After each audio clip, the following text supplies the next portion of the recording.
of the week for his effort last weekend. And the goaltenders, David Rennick, presented by Wells Fargo. Rennick still unbeaten on the season. Now 6-0, 5-0 rather on the year. And at the other end, Devin Cooley gets the start once again for the Pioneers. A walk-on that really just has had to take over due to injuries, and Cooley was good last night, Mr. Parrish. He was very good. He was certainly not the reason St. Cloud State beat Denver last night. And I tell you what, St. Cloud, they should work those tired legs over right, by getting it down deep and getting as many pucks at his feet as early on as possible. Pioneers play it in from center. Fitzgerald back to get it. Reverses to John Lazat. He'll push it up the boards. Jack Paling to the red line. Tries to flip it in. It was blocked, but a second effort gets it in deep enough to allow the Huskies to make their first line change of the night. Now it kind of seems like they're feeling each other out. A little bit. I can imagine. Last night was a hard-fought game. Both sides. But you don't want to feel it, you want to get to work sooner rather than later. Long shot in on Rennick. He drops to his knees and makes the save. And Brett Larson now, the head coach of the Huskies. He's the third coach of St. Cloud State in the D1 era. 17th overall. Came from Minnesota Duluth, where they won the national championship last year at the X. Also some time at Ohio State. And he really has slid comfortably into this position, Mark. He really has. And so early on as he placed his own stamp on this team. They play a very distinct style, differently than Bob Motzko was preaching. And another first-year coach behind the Pioneer bench. That's where you'll find David Carl. He's the youngest coach in college hockey at just 29 years of age. 9th coach in the DU history, but he's been around this program a long time. He had a medical condition that cut short his collegiate career, but the Pioneers were kind enough to honor that scholarship commitment. He stayed there 4 years as a student assistant, went to the USHL for a couple of years as an assistant, and now came back. And the Huskies were offside at the line, came back as an assistant there. It says a lot about the Denver program. And, they say that the players are family. That's truly treating a player like family. That's absolutely, that is when a team, you're hoping for teams that have character. St. Cloud, we've always been very proud of our character as an organization. And we would hope that if something like that would arise, that we would act the same way. That is spectacular, and kudos and hats off to Denver University. Face-off coming up here in the neutral zone. Blake Lazat out at center. And surprisingly, he wins a face-off. No way. Should have put some money on that. I got Lazat. You can throw out there whoever you'd like.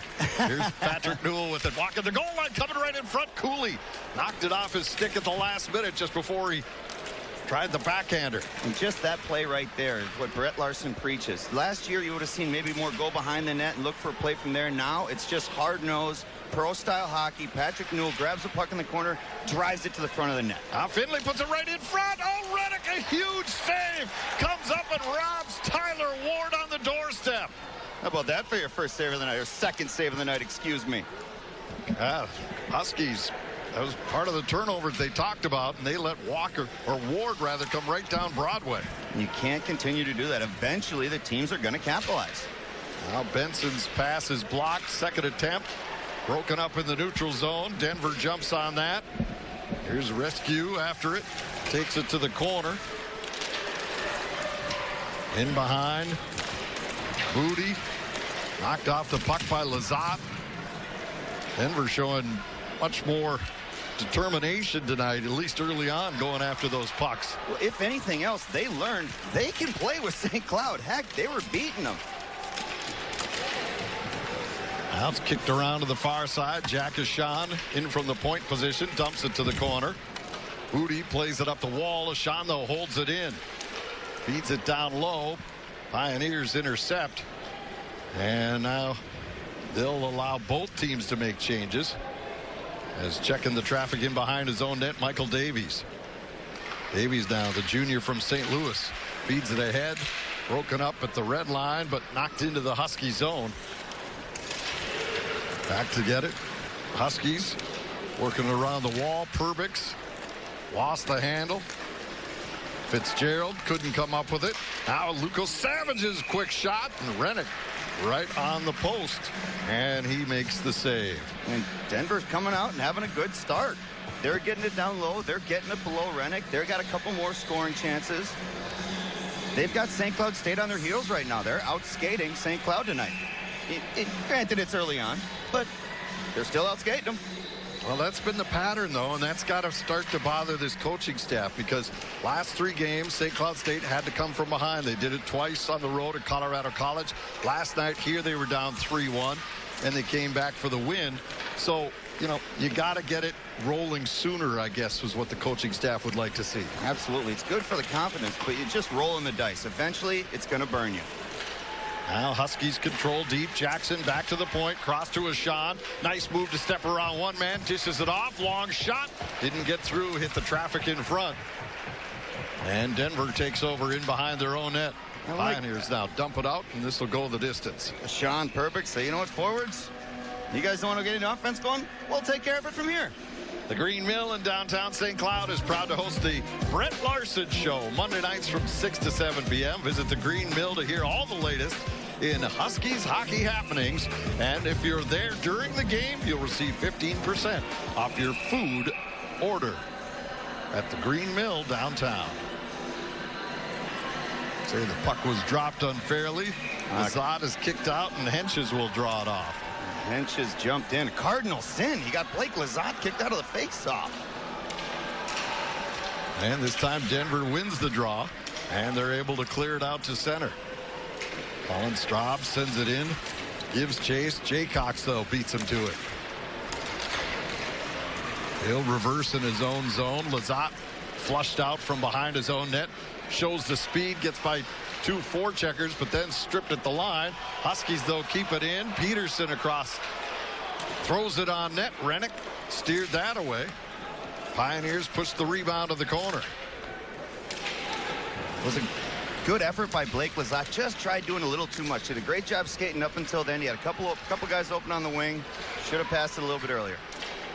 Now here's Lazat playing it rink wide, and the Huskies, Bushy will dump it back down into the Denver zone as the Huskies will make a change. Out comes the Paling unit with Kevin Fitzgerald in the middle. Jimmy Schultz, who got the game winner last night, put it outside over the line. Denver brings it back in offside, and we get a whistle and a break in the action. Inside, it looks like it's lovely hockey weather. Outside, it does too. They're playing high school football playoffs next door in the snow.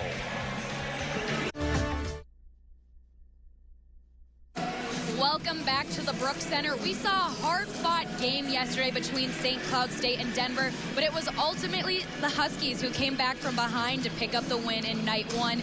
But Gabe, I want to know, how do you think this series is going to play out? Will St. Cloud State pull off the sweep, or will Denver come out for the split? St. Cloud sweeping this team right under the rug. We got the best team in the country, and their goalie's a sieve. All St. Cloud State. All right, well, we'll see if you're right. And we want to know what you guys at home think, so tweet us at Fox Sports North using the hashtag #BringTheBrooms. Jim, Mark, back to you guys. I like those unbiased opinions. Yeah, he wasn't biased at all. Zero confidence. Zero confidence in his Huskies. Love fans like that. Now in the corner, Lazat knocks his man down. Denver, though, maintains possession. Back near the blue line. Fear throws it towards the net. It's high off the glass. Centering pass right in front. And that may have hit a defender, but that was a golden opportunity for Brett Stapley, who had a goal and an assist last night. Another one of these fabulous freshmen that Denver has on their roster. Yeah, I don't know if that was just dumb luck by Jimmy Schultz being at the right spot at the right time, or if it was a perfect block, but either way, it saved a goal. Yeah, I don't know if Rennick saw that coming. No. Those are the hardest plays for goaltenders right there if you talk to them. From directly behind their net, right out front. They're just guessing at where that puck's going. Well, Fear hangs out behind his own cage while the Pioneers complete a line change. And now he'll come out. Plays it up the near side. Peterson with it. Fires it rink wide. Luco Savages moving in. Takes the shot. Blocked by Perbix. St. Cloud's always done that so well. Blocking shots. They're great at getting shooting in lanes. And the biggest part of that is just having the courage and the willingness to get there and do it. Here comes Fitzgerald across the line. Drives one right on. Cooley the pad save. Rebound swept in behind by Cole Gutman.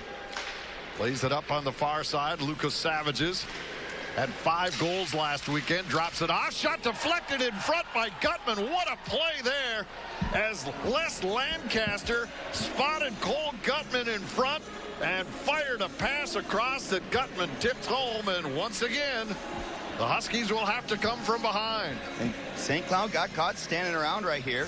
And boy, I tell you what a beautiful play by Denver. You can't take anything away, but boy, St. Cloud watched a beautiful goal. The defenseman jumps up into the play. Nobody covers Gutman in front, and he's got an average tap in. That was a bing, bang, boom. That was a beautiful goal by Denver right there. Gutman is 4th of his freshman campaign. And literally all the scoring for Denver comes from first and second year players. Now long shot by Meyer.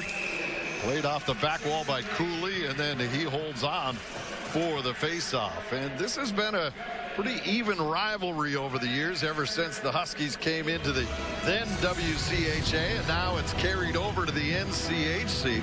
Goes all the way back to 1980, and 102 matches, and they're pretty much split right down the middle, with St. Cloud State starting to chip away at it. Last year, Denver had the hand, winning 3-1-1, but the Huskies came away with the Penrose when they met at the end of the season, and then Denver got their revenge, winning the Frozen Faceoff championship.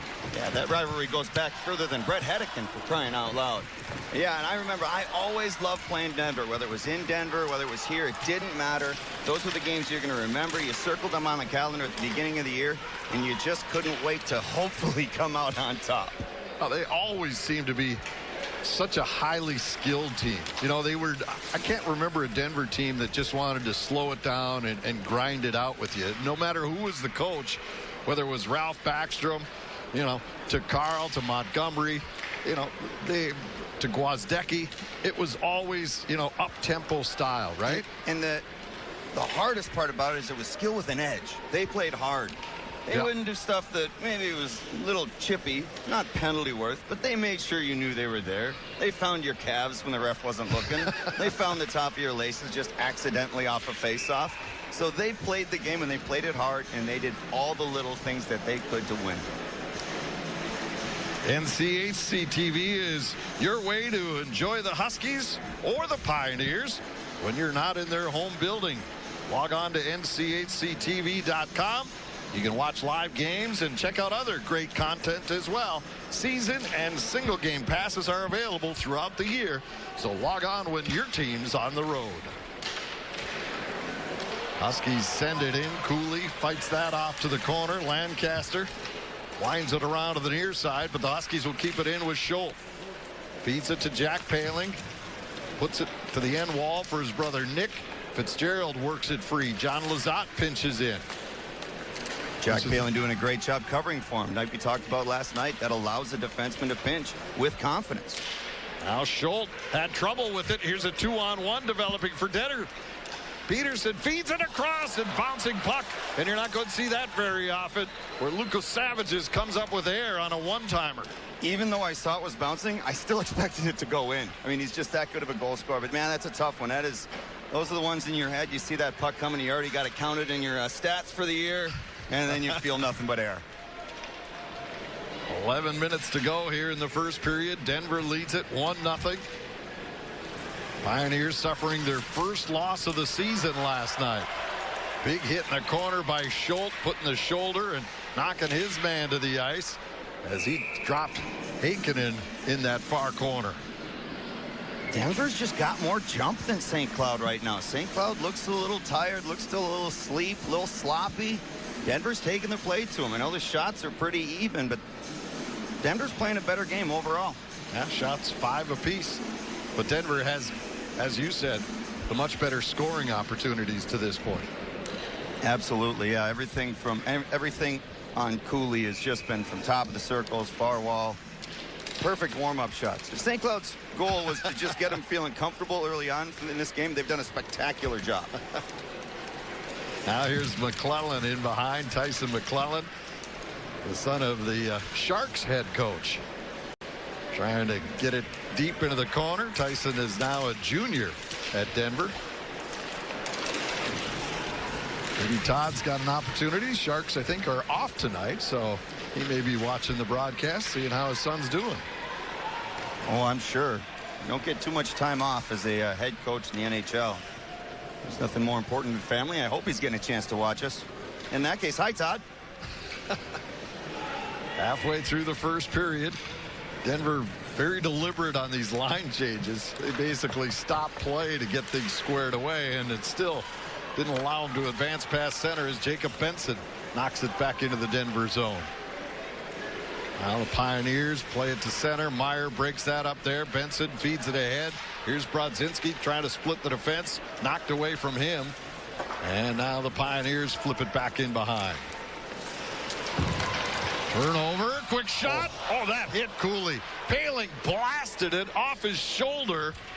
Cooley had no idea that turnover happened in behind, but makes the save anyways.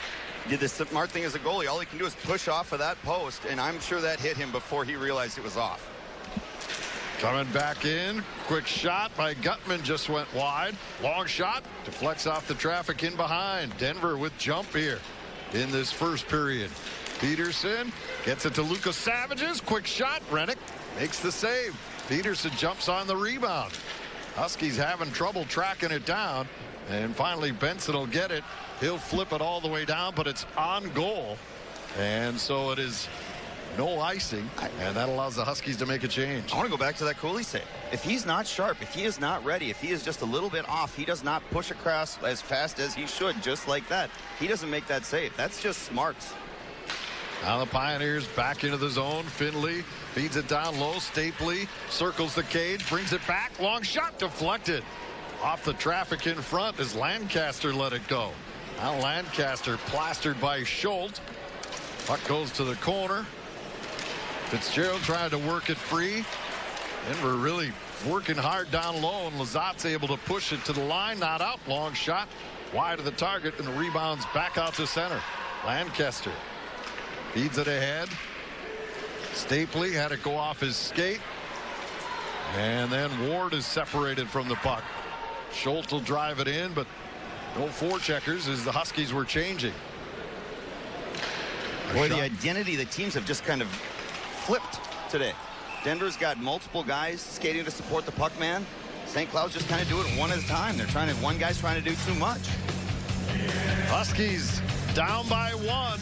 Cole Gutman, his fourth of the year, has given the Pioneers the early lead.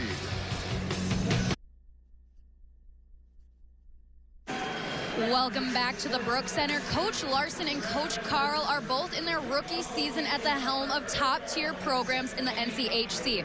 I had the chance to speak to both coaches earlier, and Coach Carl said that he respects Coach Larson and that he's someone he can confide in and that they keep in contact. And he also assumes that they share some of the same experiences because they're currently in the same position taking over in their first year.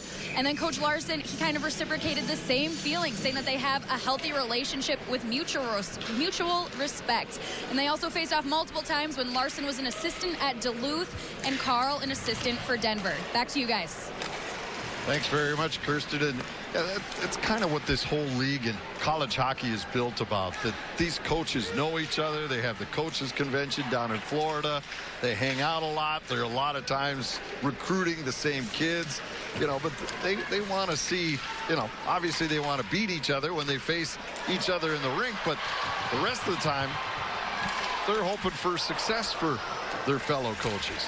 I was so disappointed when I found that out in college. I assumed everybody was like high school and you just hated everyone. And I didn't think high school coaches liked each other either. I was so disappointed to find out that they were buddies. Aren't we supposed to just hate each other? Right. You want that rivalry. No, I do love that, especially about the NCAA. I think that's one of the things they've done great from right away from the get-go is spectacular coaches. Right from the get-go, we have had just great coaches come through the NCHC. What's made it the strongest league in college hockey. Yeah, no doubt. I mean, they were all stellar programs when they came together, but you see how the NHL teams are now looking at this league for coaches. You see Dave Haxtell at Philadelphia, Jim Montgomery with the Dallas Stars. Bomb by Perbix goes high off the glass. Huskies starting to get some sustained pressure in the Denver zone. Here's Ashawn now. Trying to dance around McClellan. Ashawn still with it. High slot trying to find an alley. Now he dishes to Perbix. Wrist shot. Deflects off Staub, and he puts it off the window back out to center. Again, Jack Ashawn's moving his feet right now. Here's Newell. Drops it off to Lizotte. Back to Newell. Brings it to the point. Schultz with it. Wrist shot. Fought off by Cooley. Rebound by Lizotte. And Cooley blocked that to the corner, and then the net is dislodged. And so we'll have a face-off remaining in the Denver zone with 5:39 to go here in the first period. Good little flurry here by St. Cloud. D-man moving back and forth, trying to get the pucks in the net. Lizotte's in front of the net, creating havoc for Cooley. Cooley's sharp. He's on that puck. He followed that rebound well. Really never even got taken off of his angle right here. Gets one with his left pad. Stays right there. He looks calm and cool right now. And with the way he played last night, that could smell trouble for St. Cloud tonight. Jack Paling steps in. He'll win the face-off. Goes to the sidewall where he's tied up there. Pioneers work it free. Fitzgerald, a quick turnaround shot, high and wide. Rebound to John Lizotte, far point. Paling dumps it over to the near side. Nick Paling spins away from one man, brings it back to the point. Schultz shot wide of the target. Rebound comes out in front. Whacked in behind by Jack Paling. Paling boys doing what Paling boys do, giving it all they have. Peterson in pursuit, but Schultz beats him to that loose puck. And he'll play it up off the wall. Nick Paling didn't get much on that pass. It was partially blocked. Peterson takes over inside his line. And now he'll start it back the other way. Here's Ward. Drops it off. Stapley circles the cage. Puts it right in front. They score! Finley called for the pass when he was coming in off the line change. Stapley found him busting down the slot. Denver is up by a pair. Remember that play we were just talking about, how behind the net from the goalie, right dead center, and the goalie's just guessing? This was executed to perfection. 3 Huskies standing around. Somebody, wingers, somebody in front there. Probably one of the wingers, Wallen, and somebody, anybody from St. Cloud in front of that net has got to pick him up. And it's really hard. That's one of the hardest ones, coming off the bench. But somebody, especially the wings in that case, they got to be looking for something, some kind of communication.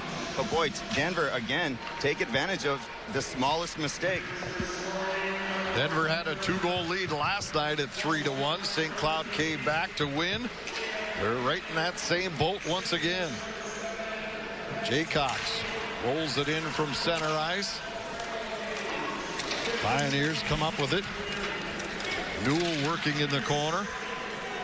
Tied up there by Tyler Ward. Ward getting bumped up to the second line tonight. And looks like he belongs there. He's done a nice job to this point. You like to see that when guys get opportunities, to see them take advantage of it, especially as a former player. They don't come along every day. Liam Finley, his 7th of the year. Stapley and Davies, the assists. And let's go back a little bit more into these coaches here and what these guys are looking at. Obviously an age disparity, but as Kirsten was talking about, these guys have a respect for each other. They know each other. They understand what each are going through in their first years as being a head coach. And they both want to be around this league for a long time. And off the draw, the Huskies hammer it home. Nick Perbix with his first collegiate goal. And St. Cloud is right back in it, down by a 1. Congratulations, Mr. Perbix. I got the chills a little bit. I get it every time somebody scores their first college goal. I remember my first college goal. Look at that, the draw. Jack Ashawn gets it over to him. Perbix goes down there. Big boy just able to beat Cooley 5-hole. Which is not an easy thing to do for a butterfly goalie. Congratulations, Nick Perbix. You will never forget that the rest of your life.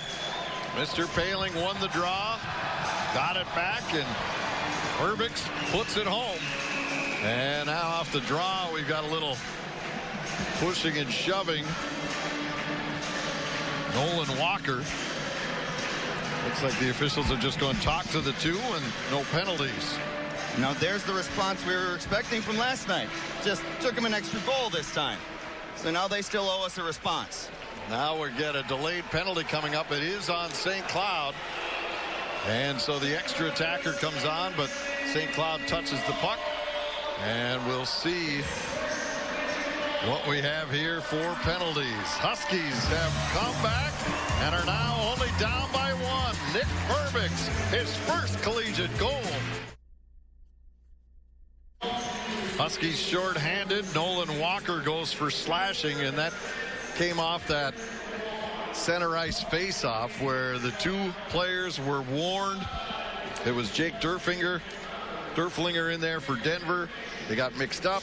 Linesmen separated, said let's just play. They dropped the puck, and then Walker tried to get one little extra tap in there. Young guy showing a little undiscipline there, showing some immaturity. You already got warned, so you know you're under a microscope. Just don't say anything. You'll get another chance. It's 4 minutes left in the first period. You'll get your chance to say something. Take your whatever out on the guy. Gave the guy a little shot, and you could see how quick those two refs' arms went up. You just can't make that mistake. It's a mental mistake. So the Huskies shorthanded here. And off the faceoff, Schultz able to gain control and sends it all the way around. Pioneers last night on the power play were 1 for 3 with the extra man. And they have the 13th best power play in the country at 25%.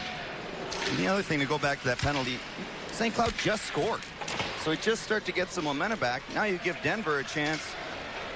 3.5 or 4 minutes left to play in the first period to get back on 2 goals, and it just kills the momentum. Hopefully the PK from St. Cloud can steal that momentum back. Huskies penalty killing. They came into the weekend as the top penalty killing team. Rebound right on. Rennick makes 2 good saves there on Stapley, who was right in front. The penalty killing unit has killed off 36 of 40 against him, but they gave up 1 last night as Denver went 1 for 3, so they're now ranked 5th in the country, but still dynamic numbers to this point. And we were talking to Coach Mike Gibbons before the game about the penalty kill, and they said that Nick Oliver really has come in. They've given him the penalty unit to work with, and Nick has really taken control of it. And they said a lot of things when you're killing a 1-3-1 is that it's all about detail and where you are on the ice. And he says Nick, being a finance major when he was here, was into detail. And so it's come over to his coaching. And of course, he was a great penalty killer in his playing days at St. Cloud. And now he's done that as an assistant coach. He has done a great job of preaching the details. Bodies in shooting lanes, sticks in passing lanes, and they're committed to blocking shots. But most importantly, their best penalty killer has got to be their goaltender. David Rennick has stood back there and made some big saves for him all year long. Pioneers still with another 30 seconds left to go on the power play. Finley's shot blocked in front, and Lazat's able to poke it back out. Good block by Ashan. Just like that. Now Denver. Lancaster plays it ahead. Staub rings it around. Ashan waiting for it in the corner. He's double teamed, so he'll reverse it to Schultz. The captain plays it around to the near side. Now here's Ryan Poehling with Robbie Jackson. Poehling driving to the net. Poehling backhander, and he put it up over the bar. And you got to have players that can make plays like that. That helps just a little bit too. Wow, Ryan Poehling. He creates something out of nothing consistently. And the Huskies back at full strength. Walker out of the box, and he'll steal. Feeds rink wide. Jack Poehling across the line. Takes the shot, deflects off the defender, ends up on the far wall. Luco Savages knocks it out to center to Peterson. He'll drop it off on the near side. Davies brings it up to the red line. He's met there by Nick Poehling, and Luco Savages has to go back for it. Under 90 to go here in the first period. Denver with the first 2, but St. Cloud has answered with 1. Luco Savages drops it off to Gutman. Before he could pull the trigger, it was knocked away by Fitzgerald. Schultz now hammers it around to the near side. Jack Poehling with it. Long pass connects to his brother Nick. Nick going wide on Mendel. Cuts to the slot. Great save. Rebound loose. They're driving the net. And they can't get it across the goal line. Jack Paling says, take a look, it's in the net. The official saying no, it's over on the face-off dot. And Jack Paling continues to argue. And we'll have to see on the overhead here. You can see the pile up of humanity right there. I'm trying to figure out how that stayed out. Did one of the Palings or is Paling saying a Denver player maybe is covering the puck? I think maybe that's what he's arguing about. Yep. Penalty shot. That's what he's saying. Not that it went in the net, but it was covered by a Denver player in the crease. And now the officials are not going to look at it, despite the request of Coach Larson. And there you see the puck slide right into the crease. Cooley reaches over. I think what he's saying is it's under Davies right there. Yep, under his glove. And I got to go with the refs on that. I mean, he slid in. The puck slid under him. There was no reaching. He never did anything. That's a good call. How did that stay out? Good Lord. Now Lizotte tied up in the corner. Pioneers come away with it. Stolen in behind. Quick shot. Newell bangs it off the outside of the cage. And Gerflinger flips it back out to center. Heads up play by Colin Staub right there. Knowing how dangerous Newell was right there. It was right in the shooting lane. Perfect block shot. Great steal by Henches from in behind. Long shot by Lizotte. Gobbled up. And they hold it there. The Huskies Fund is the overarching donation program for SCSU athletics. The fund helps fill operational funding gaps for each of the Husky sports programs and defrays costs associated with scholarships, team travel, equipment, athletic facilities, medical services, and general operations. Please donate now to help our student athletes compete and win at the highest level. Donations can be made to specific programs or the general fund. We thank our fans and friends for their continued support of St. Cloud State athletics. 14.3 left. Robbie Jackson in on the draw. Tried to bring it to the point. He's knocked down. Huskies control. Here's Paling trying to drive the net. Knocked away from him by Lancaster. Denver will gain control. Jackson backhander right on. Cooley gobbles it up. And they may have to put some more time on the clock there. It ran a little bit longer than that. Than .3. And now the officials talking to the scorer. And I think they will put perhaps another second on the clock. So is in your coaching career, are you a big fan of pulling the goaltender in a situation like this? They put it to .9? No, because if the centerman gets a hold of it, it may be 3-1. The risk for reward there for me doesn't add up. All right. There you go. Don't pull the goalie with a second left. Huskies trail by a goal. Denver gets too early. Gutman and Finley, but then Perbix answers back. Back here at the Herb Brooks National Hockey Center, getting set to start period number 2. Denver with 2 goals early in this one. Cole Gutman and Liam Finley stake Denver a 2-0 advantage, but late in the period, Nick Perbix, his first collegiate goal, has gotten the Huskies within 1. Jim Rich along with former Husky All-American Mark Parrish. And you were saying early in that first period, the Huskies just didn't seem to have their legs. They seemed to find them as that period went on. Yeah, they were unusually sloppy, and guys that we're not used to seeing sloppy. Jimmy Schultz was having a little bit of trouble containing bouncing pucks. And yeah, you can say the puck's bouncing, but the team that works the hardest usually comes away with bouncing pucks and gets all the bounces at the end of the day. And Denver did that first period, hence they're up 2-1. They've got to find a way to get back, get on that puck first. Do what Lizotte was doing yesterday. Get to the puck first. Start drawing some penalties. Here come the Pioneers through center. Peterson leading the way. Shot deflected wide as Gutman let it go. Pinching in on the far side. Pioneers trying to get it to Luko Savages. He had 5 shots in that first period for Denver. And now the Huskies get it out to center. This guy you don't want to be getting a lot of shots on goal. Eventually, it's going to go in. You don't want to let him tee it up too often, considering that he scored 5 last weekend against Western Michigan. Goal scorers, when they get hot, They're scary individuals.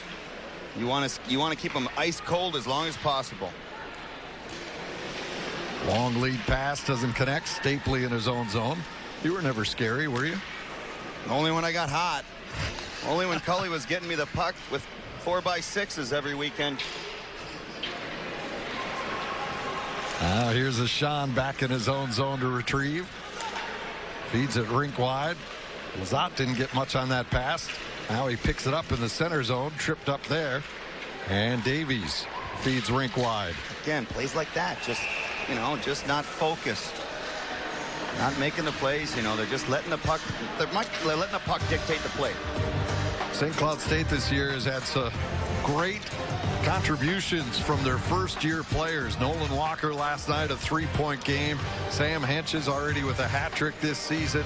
And, of course, Mr. Perbix, he came in with a goal tonight. 27% of the 2 points on this team come from the first-year players. I really enjoyed watching these guys this year. They came in with two things, confidence and a poise. They want to come in, they're determined that they're going to come in and not just make the lineup, they want to make a difference. They want to play in the big moments. They want to play when they're down, up, even. You love it when freshmen just come in and demand to play.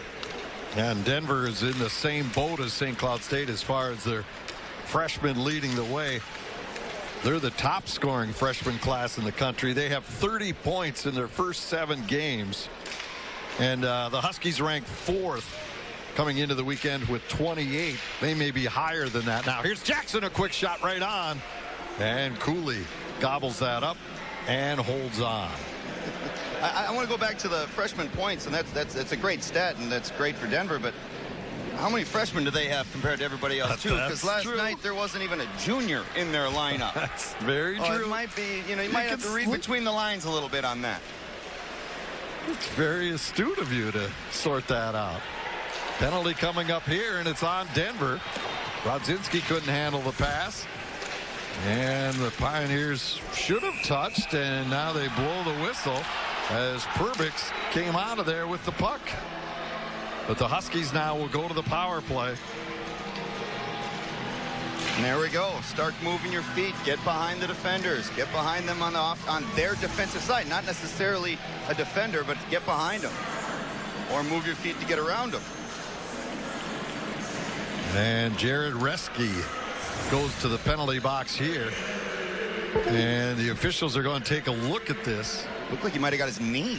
Yeah, we may see they may be a 5. May be interested in upping the penalty, not just 2, but a 5-minute penalty. And here in the NCHC, officials are allowed to look at these so they can make these calls correctly, Mark, because they're so critical to a hockey game. And there was all kinds of traditionalists, and you can see here as Ashawn skates, getting his feet moving, skating around Mr. Buddy, and makes a play. Oh, these are scary. This is how I broke my leg. Really? I broke my leg like this, and I mean, that's just knee on knee. You can see the bend, the torque that goes into his knee like that. It's obviously intent is difficult to. Those are tough images. That's a tough call. I think it's a 5. It's a knee on knee. That looks. I mean, that's dangerous. That's one of those where the onus goes on the hitter. You've got to take the injury out of play. You've got a guy that's just coming out of a battle. You're coming in. Of course, Jack Ashawn sees everything, so he does see him coming. He goes to step out of the way, and you stick your knee out. And a lot of times by the offending player, it's just, oh no, I got to get a piece of something. It's not. They're not trolling looking for knees. All of a sudden you're beat, the puck gets by you, and your natural reaction is to try to get a piece of the guy. Exactly, and actually, it's technically your job is to get a piece of your guy. Ashawn makes the pass, he gets by him. Well, the puck's by, you can't let the puck or the body, they both can't get by. So he goes to make a play.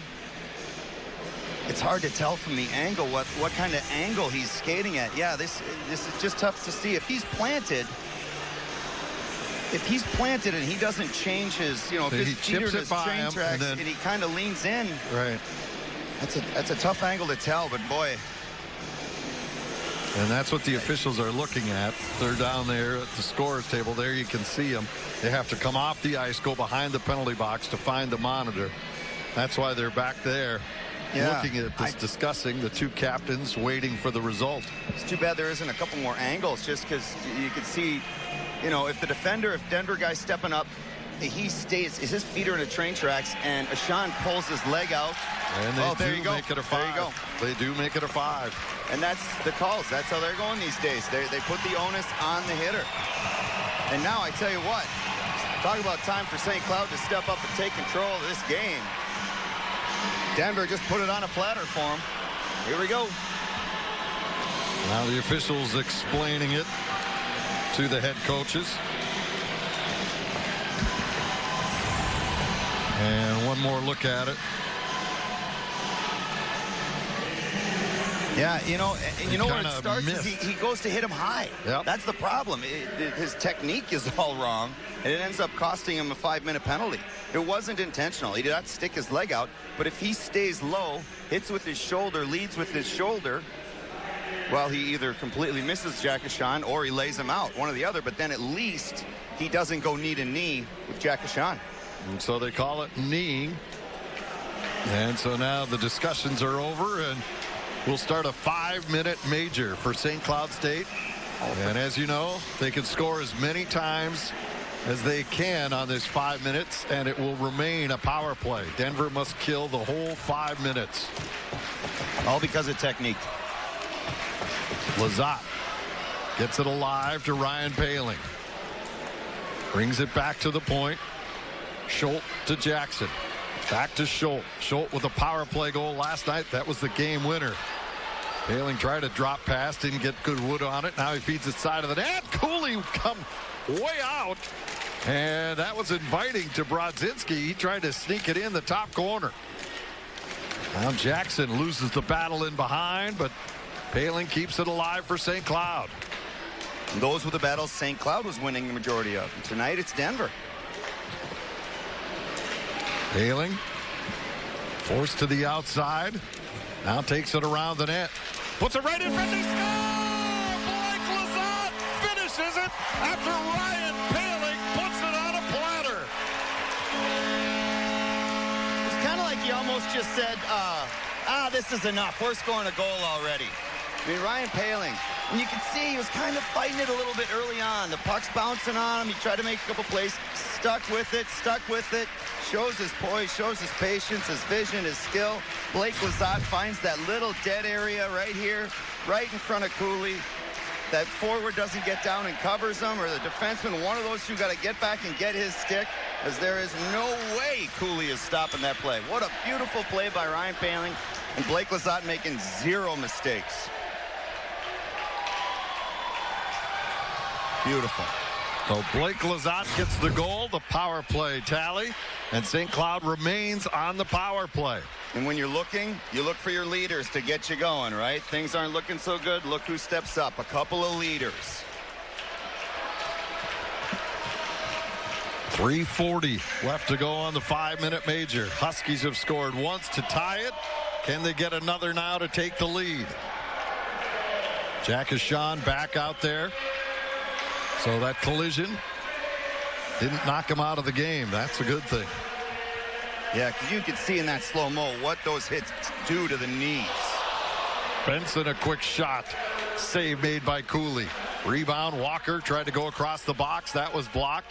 Perbix steps up, gives to Benson. He'll slide it to the near corner. Newell waiting for it there.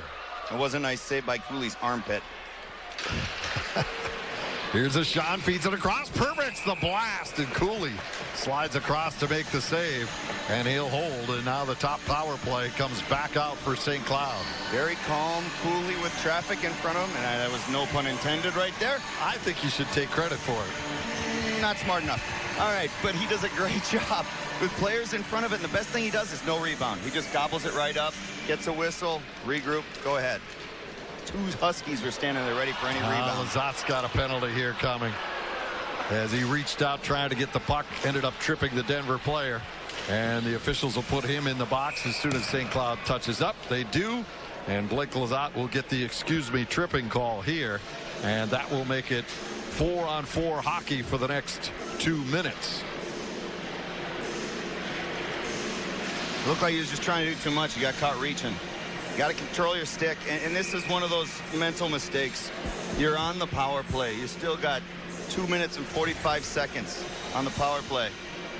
You know, he just gets in there, reaching for the puck as he's going down. That's a tough one. It almost looked like Lazat's stick got the defender's stick, which the defender then stepped on. Either way, it's trippy. So 4-on-4. Huskies will work it through center. Here's a Sean across the line. High slot, drops it off. Quick shot from Jackson, turned away by Cooley. Now here's Stapley back the other way.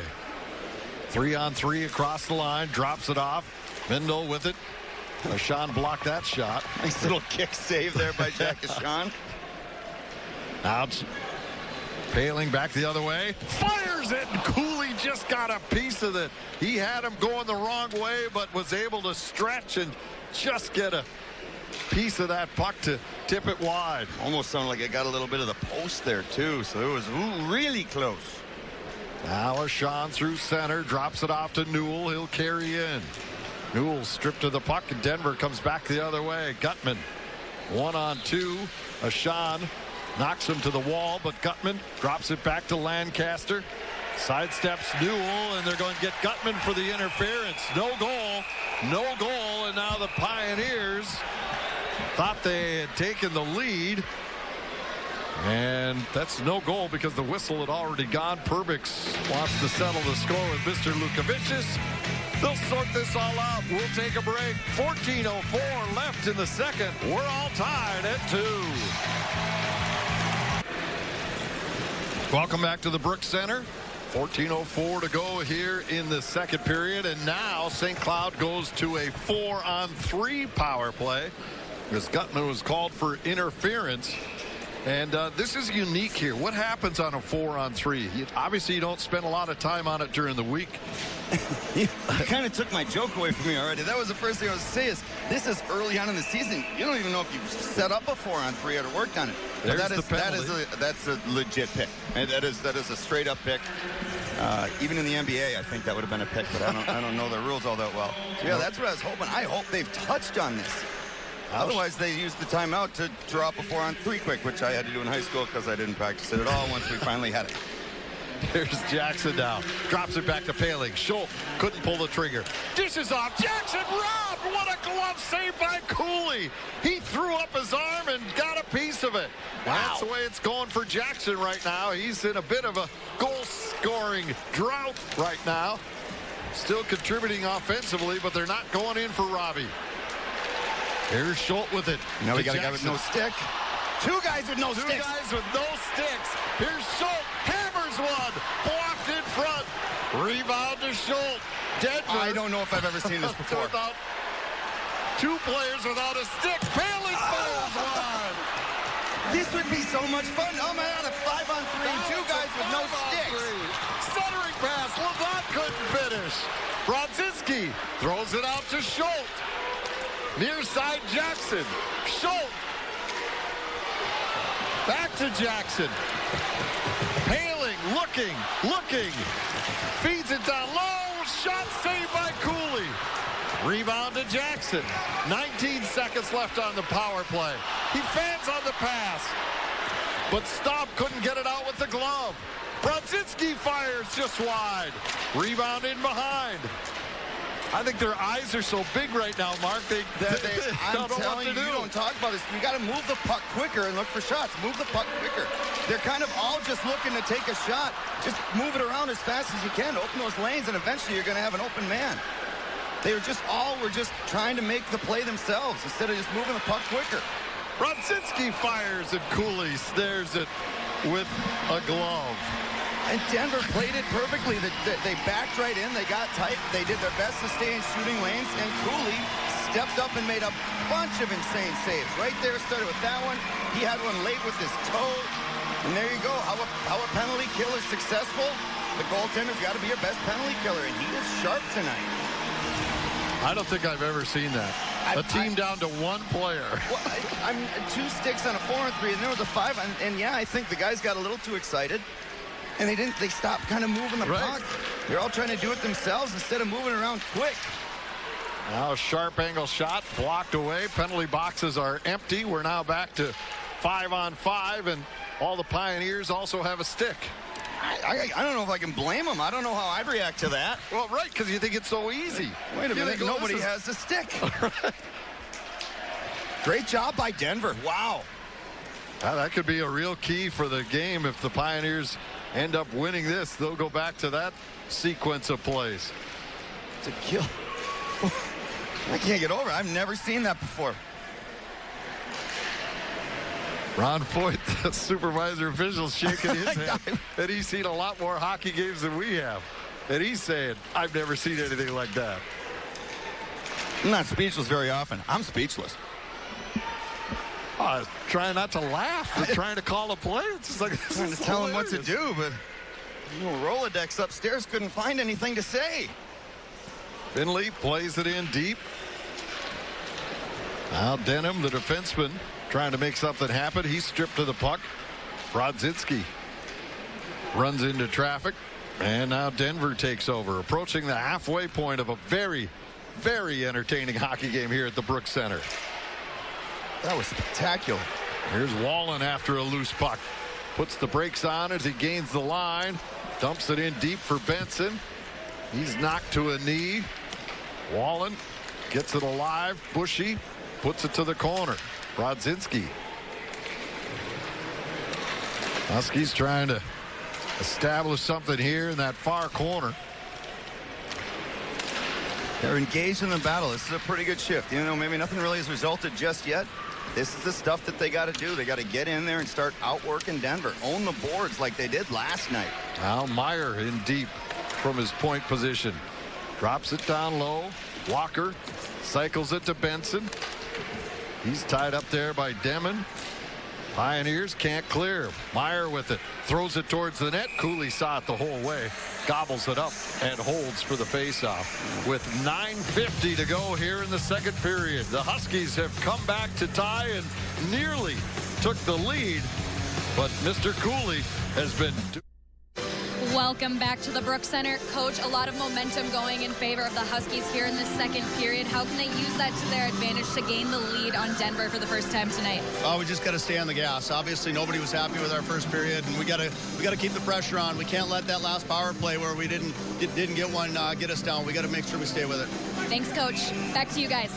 All right, thanks very much. And that's kind of what you've been harping on here is let's get it rolling. Let's take it to them.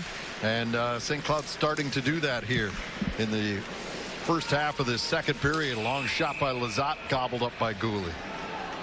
I've seen a lot of great shifts without scoring chances, and that's kind of what we need right now. Just a lot of great shifts, and then eventually the scoring chances will come. Tonight's homegrown player brought to you by Deerwood Bank is Sam Henches from Fridley, Minnesota. Sam, a former graduate of Totino Grace, currently a freshman here at St. Cloud State. With 13 locations throughout Minnesota, Deerwood Bank offers personal service, leading technology, and community support. From your first Buckaroo savings account to retirement, Deerwood Bank is where you need them. You've heard of Minnesota Nice. Now experience Deerwood Nice. And Mr. Henches has fit in well here in the short time he's been on campus. I'd like to see that about your freshmen. I'd like to think the Parrish brothers did too. I'm sure you would have been honored by the Deerwood Bank for your contributions. Yes, our contributions to the community. We were, givers. Here's Peterson across the line. Dropped it off. Huskies intercept. And back the other way comes Walker. He'll fire it into the far corner. Hench's first one to it. Takes it in behind. Runs into traffic. Hench is now trying to shovel it back near the blue line. That's knocked back out to center by Gutman. And now the Huskies put it back in.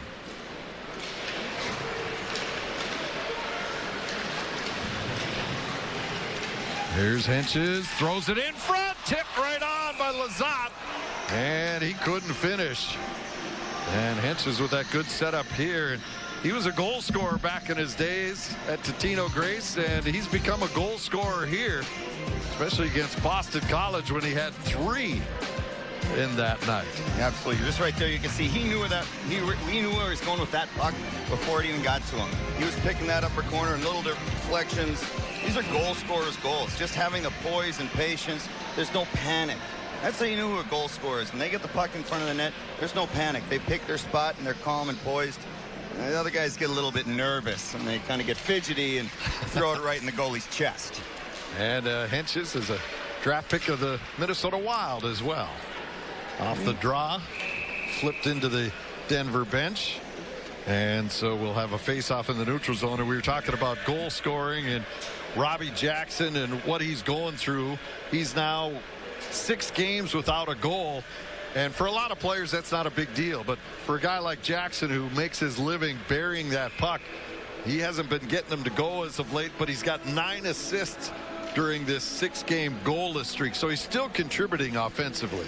Yes, and he's a leader. So obviously he puts a lot of pressure on himself. And as a leader and as a goal scorer, nobody's putting on more pressure on himself than he is. His teammates, his line mates, they're trying to set him up. They're trying to feed him. And the good thing is he's still getting chances. Don't worry about it. That's going to come. Eventually one's going to go in and it's going to be a tidal wave of goals. As long as he's getting opportunities. We can start worrying if he doesn't get opportunities. Icing on Denver. Face-off comes back down into the Pioneer zone. Stapley on the draw against Fitzgerald. Pioneers win, but Jack Paling jumps on the loose puck in behind. Fear, though, strips him, and he'll start Stapley back the other way. Stapley flips it in deep. Ashan waits for it there. He's covered by Ward. Back to the point. Long shot. Deflects wide and into the far corner. Great job by Jack Paling. Back door right there. Came down, helped out on the defenseman who wasn't quite in front with the guy in front. Did not allow the pass through. Pass goes to a defenseman. Comes out and blocks a shot. Great job right there by Jack Paling. Now Stapley from center sends it in. Denver will change. 7:25 to go here in the second period. The only goal of this second stanza belongs to Blake Lozada's 3rd of the year. Ryan Paling and Jimmy Schultz on that 5-minute major, connecting once on that power play. Mitchell back to get it for Denver. Chicago Blackhawk draft pick, plays it around to the near side. He's really put up the points already. 9 assists on the season. He had 4 last week and was named the NCHC Defenseman of the Week, was Mr. Mitchell. Yeah, to think Denver's a piece of cake because they're young, that's a foolish mistake. They're very, very talented. The referee blows the whistle despite the puck popping free from Conley. And hey, fans, everybody loves a winner. Student athletes will win each time the Huskies win, thanks to Wells Fargo. For each home win during the football season and the men's and women's basketball season, as well as men's hockey, regular season and playoffs, $100 will be donated to the Huskies Fund on behalf of Wells Fargo. St. Cloud State Athletics would like to thank Wells Fargo for their generous support of the Huskies athletics and their student athletes. And $100 went in the kitty last night for the Huskies win over Denver.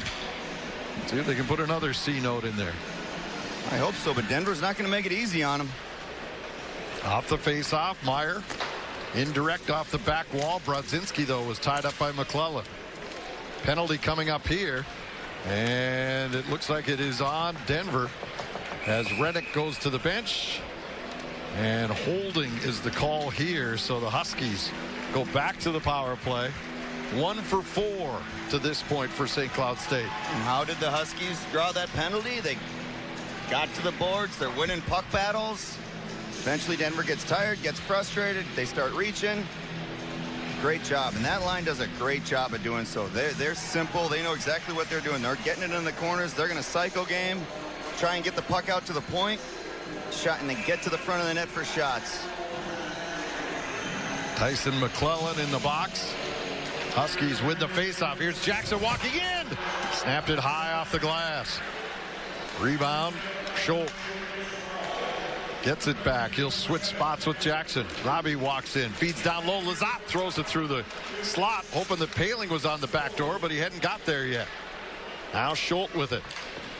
Looks for an alley. Drops to Paling. Cross to Jackson. The one-time rocket. And that goes high off the glass. That's what you're Just talking like about. that. Eventually it's going to go in, and he's going to score 4 goals the next game. I know. Paling back to get it. Minute 20 to go on this power play. Ryan Paling dishes off. Jackson. Pass off a Lazat stick, but Paling's there to keep it alive. Gives to Schultz. Over to Jackson. Walks in. Deflects. They score! Easton Brodzinski may have got it, or perhaps Lazat. But in any way, the Huskies regain the lead. What a deadly play right here. They have so much movement on their power play. It's just so hard to stay in the shooting lanes and stay in the passing lanes, and they finally got Denver cheating a little bit here. Robbie Jackson, nice poise. What a beautiful pass to Easton Brodzinski. I think he got it, unless it maybe went off Lazat going through the net. But with that many bodies, that many pucks coming at him, Cooley had no idea what was coming at him. No way he's going to make that save. Jacques Lemaire used to say that high redirect was unstoppable when done properly. Really? And that's how it shows it right there. Now, when done properly is the important part. So, of course, if it didn't work, well, we didn't do it properly. Oh, penalty here on Paling, but I don't know. It looked like he just led with his derriere on that hit.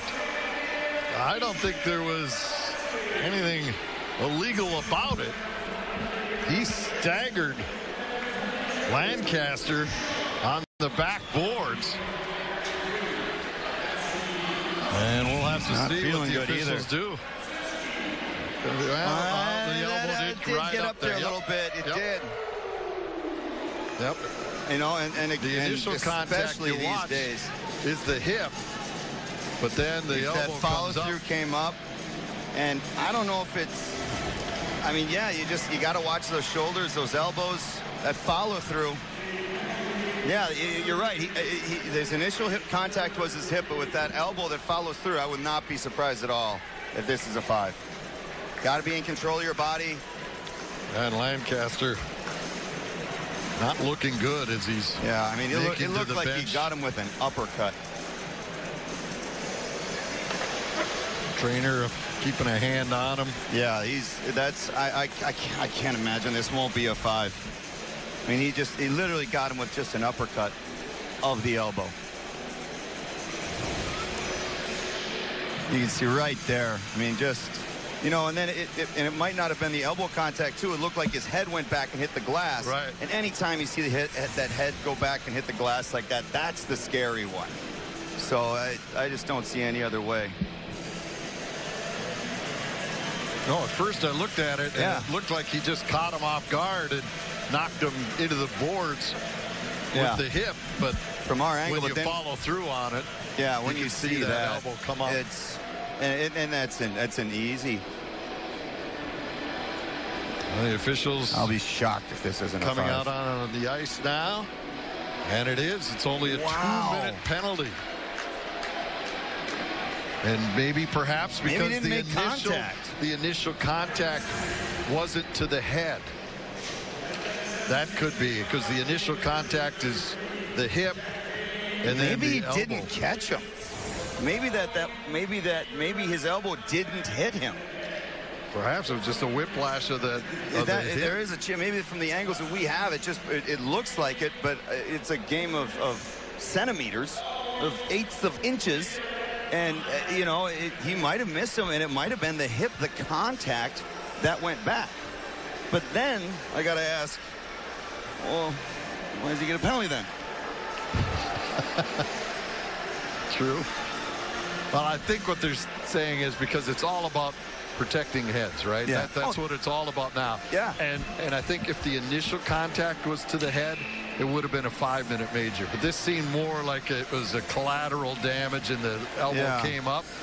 And I think that's perhaps. We'll talk to Ron Foyt, and he'll share the knowledge during the intermission. But Huskies down 1 man for 2 minutes. This one goes off a Denver player, and so they'll bring the faceoff back to the neutral zone.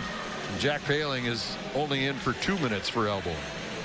I'm looking forward to hearing those details, because that's the only thing I could think of is that they had an angle. The ref saw that maybe there was no contact, or maybe you're right. But I'd just be surprised at that, the way they're trying to take hits to the head out of the game. Correct. No matter where you start, where the initial contact is, it's still got to control you. Just like if you hit a stick, high sticking, still high sticking. Make contact with your body first. Good back check there by Lizotte, and he clears it down. Blake Lizotte has had a wonderful weekend to this point. Have you seen him make a mistake? No. I mean, he just does everything right. Pioneers now coming up through center. Gutman lost the handle, and Nick Paling is able to force the Pioneers back to their side of center. Again broken up at the line. Now Mitchell will try. Gives it over to Peterson. He had a power play goal last night for Denver. This is where Nick Oliver's penalty killing unit will be tested here. Back to the point, long shot. Nick Paling the block. Mitchell, though, gets it again, puts it in front, and another block in front, that time by John Lizotte. I love their willingness to block shots. Want to show your team how much you love them? Take a bruise for them. Risk a broken foot. Mitchell shot, save, rebound, knocked wide. Now Peterson feeds it down low, centering pass. Paling is there to intercept, and he sends the Pioneers 200 feet. 20 seconds left on the power play. Long lead pass connects. Pioneers into the zone. Lizotte and Paling out front. Penalty killing for St. Cloud. Check that. That's Jackson on the far side. Finley turning along the far face-off, brings it out front, now drops it down low. Ward knocked off his stick. Out of the box is Jack Paling. As his penalty is over, Huskies back to full strength. Jackson trying to dance around to the defender Davies, but he stayed with it, broke it up, and now Denver back in on the attack. Denham's shot high off the glass, rebound to the far side. What a great penalty. Did St. Cloud even give up a shot? One, I believe. Now here's Ryan Paling. Booty strips him of the puck. Paling will go to the bench. Now coming through center. Booty gets it ahead. Haken in the fourth line out there for Denver. Plays it down low. Benson takes over. Gives to Spencer Myers. Meyer plays it ahead. Stolen away there. Reskegi dumps it in. Pioneers shot and a goal from long range. It goes in, and it is Cole Gutman again. They were just changing from the fourth to the first line. Gutman comes on, and he beats Rennick from long range, and Denver back out in front.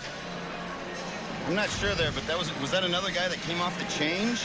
Yeah, came off the bench, or if he was going for the defenseman. What a great shot by Gutman. Again, don't fool yourself with this young team. They can play. These guys have skill. They have talent. They have confidence.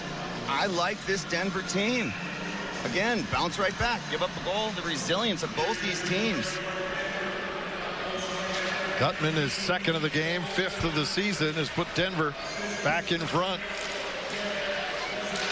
Now here's Luka Savages trying to drop it back. It's intercepted, and now the Huskies coming back. Newell drop pass to Lizotte. Has a man breaking, couldn't get it to him. Luka Savages feeds it rink wide, and Mendel gets to the red line. He'll just slide it in and head off on a change. Lizotte plays it around to the near side. Under 2 to go here in the second. Denver weathered penalty trouble and has come back to take the lead. Yeah, the shots don't tell the story of this game. There's been a lot of power plays for St. Cloud, that 5-on-3, 4-on-3, 5-on-3. They've had better grade A scoring chances, don't get me wrong. Cooley's played spectacular and kept them in it. But 5-on-5, this has been a pretty good hockey game. The shots to this point, 15-3 in favor of St. Cloud State. There's a penalty out front as Davies knocks his man down. And he'll go to the box here.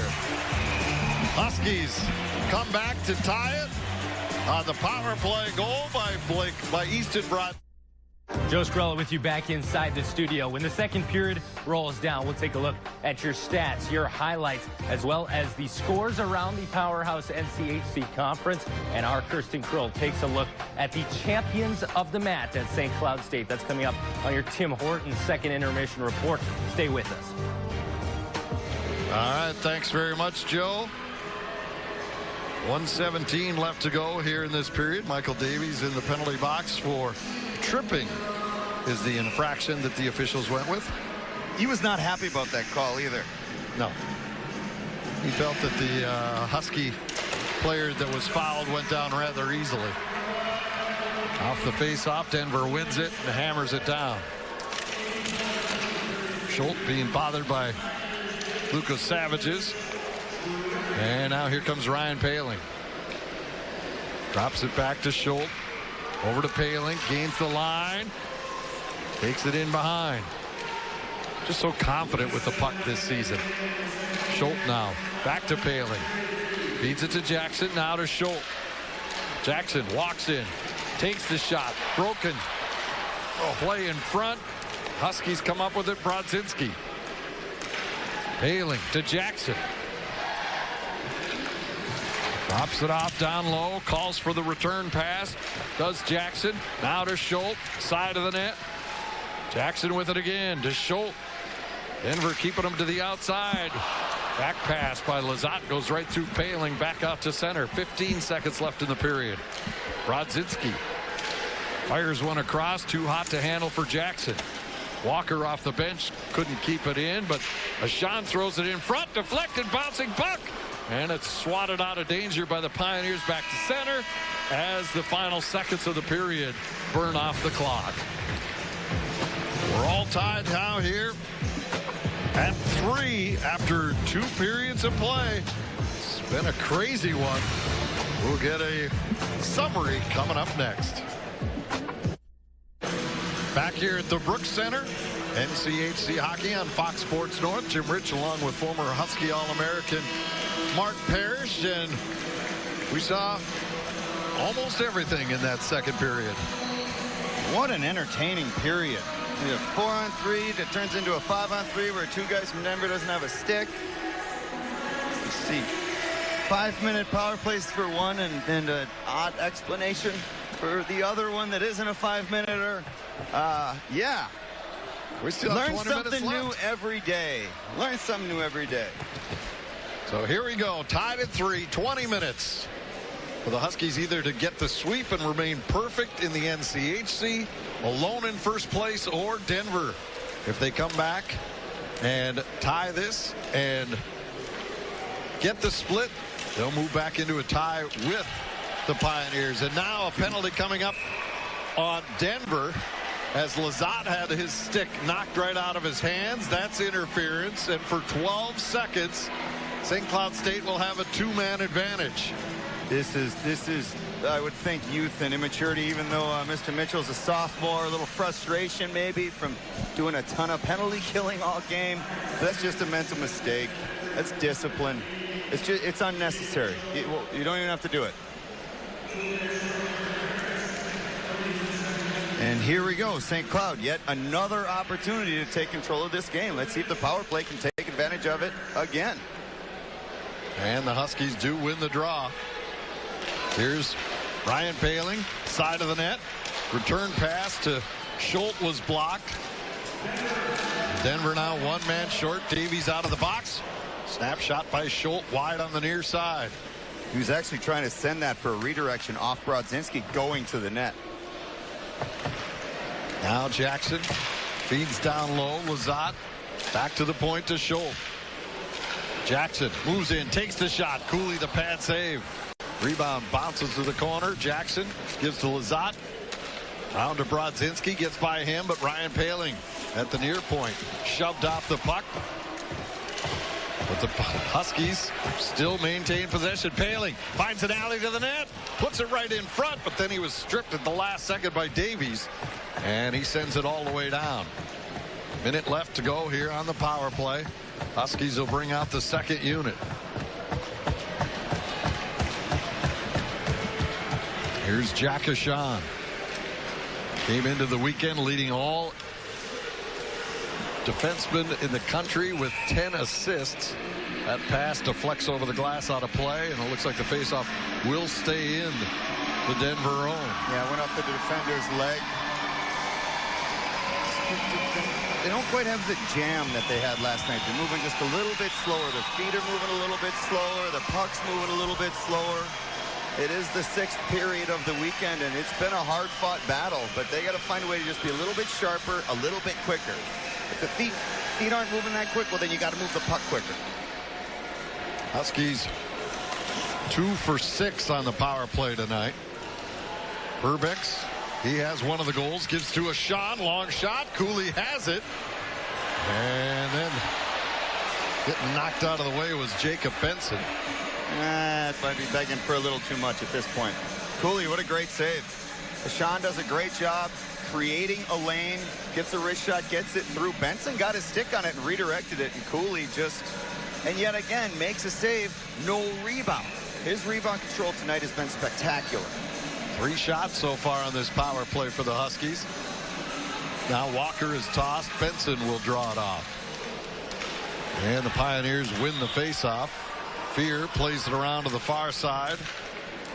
And Staub will send it all the way down. Rennick sets it up there. Shots in that second period favored St. Cloud 16-3. And for the game, 32-12. Centering pass right in front. Tipped right on goal. And Cooley, who's been the difference here tonight, comes up with another big save there. That time on Walker. Beautiful play by Patrick Newell here. Undressing a Denver defenseman here, coming in. Just a great little setup for Walker, and there Cooley is again. He makes the save with his chest, but if you watch, he follows that. He travels with that puck so well. He's right out on top of his crease. He knew where that shot was coming from, and he gobbled it up. Gave Walker absolutely nothing to shoot at. Off the face-off, Newell controls. Back to the point, Perbix. Dishes over to a shot. One-time rocket high off the glass. Rebound to the near point. Newell keeps it in. Puts it in behind. Denver back at full strength. Mitchell out of the penalty box. Ashant steps up, couldn't hold it in. Mitchell jumps on it. Plays it ahead. Davies forced wide. Perbix, nice job. Got a stick on it. Pushed it to the outside. Now Denver centering pass. Loose puck in the crease. Somewhere in there is the puck. And finally, Rennick was able to get his blocker on it and hold for the faceoff.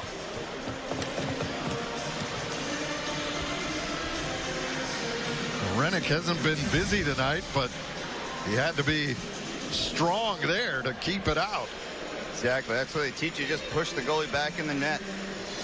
St. Cloud players do a good job not covering it up because it's very tempting to use that hand and cover it up. Good job that they didn't. And Rennick, yeah, just stands strong, covers the ice. Little old Dominic Hasek there, just kind of accidentally dropping your stick to cover the ice. Great job by Rennick.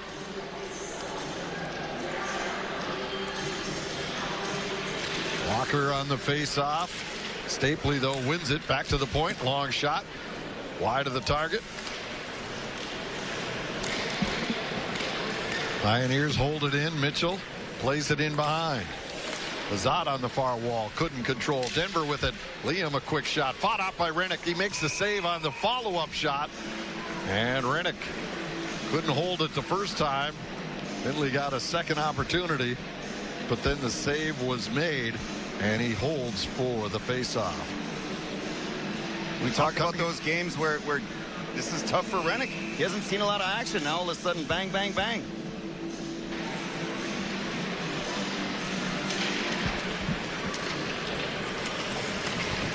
Lazat, back wall, chips it around to Schultz. Jackson lost the handle, but he's able to knock it out to the neutral zone. Now Schultz blown by. Gutman already has 2 on the night. That time his shot was deflected off the glass. Mitchell, nice move. Keeps it alive. Gets away from Walker. Feeds it across. Deflects. Pinballs through the crease. And comes right back to Mitchell. His long shot blocked that time. And it's knocked out to center. Jackson chasing after it into the Denver zone. But Mendo gets there first. He'll put it behind his own net. Now Paling Spun around, and the puck is underneath Mitchell, and they'll hold.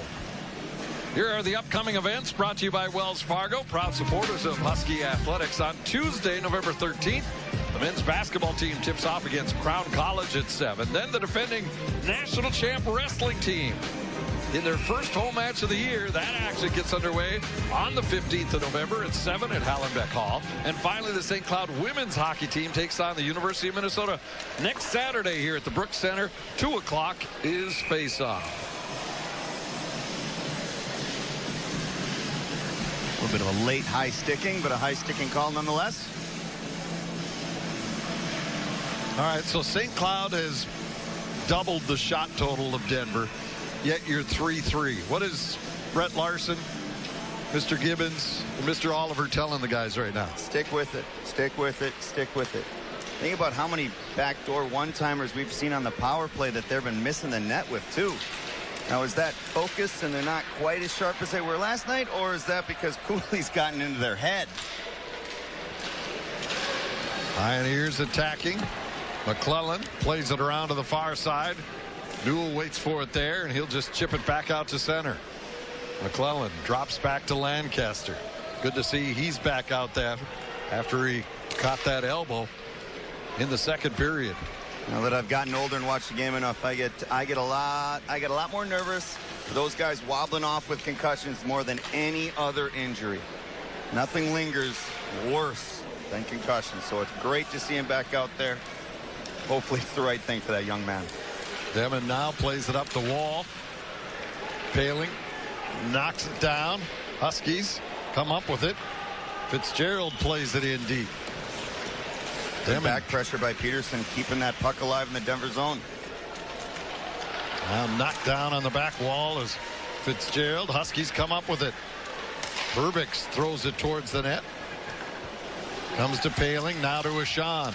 Deflected, and what a glove save there by Cooley.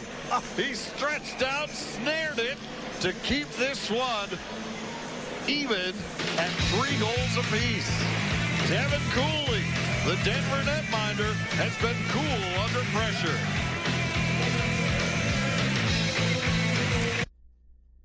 Welcome back to the Brooks Center. We've heard a lot about Coach Larson, but the anchor for the Huskies the past few years has been Mike Gibbons.